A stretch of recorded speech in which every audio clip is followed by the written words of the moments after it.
কবি মিতা চট্টোপাধ্যায়ের জন্ম উত্তরপাড়ার ভদ্রকালীতে। শৈশব কাটে রেল শহর আদ্রায়।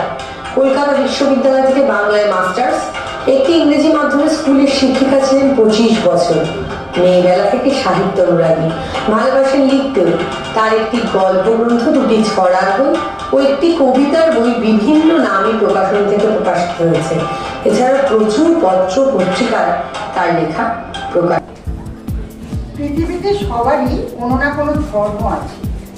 অনির্বরণের ধর্ম হলো গা বাঁচিয়ে চলা।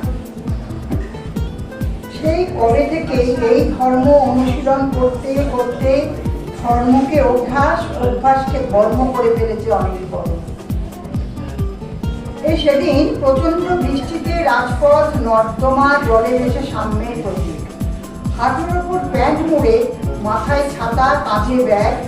ভিড় দেখে থমকে দাঁড়ালো অফিস ফেরত অনির্বরণ।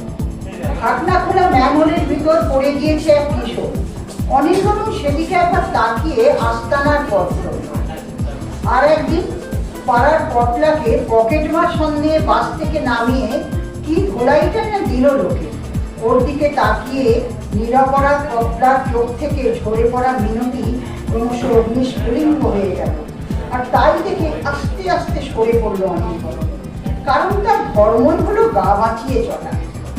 আর যেদিন হরিবাবুর মেয়েটিকে তারা যেন ফেলে গেল বিবস্ত্র অবস্থায়, অনির্বরণ নামল না রাস্তায়। এমনকি তার চা খেতে যাওয়া বন্ধ হলো হরিবাবুর বাড়িতে।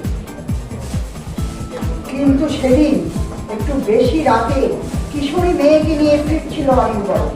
শুনশান রাস্তায় কয়েকটি যুবকের জটলা। তার মধ্যে একজন মেয়েটির ঠিক তখনই সবাইকে অবাক করে ধর্মভ্রষ্ট হলো অনির্বরণ।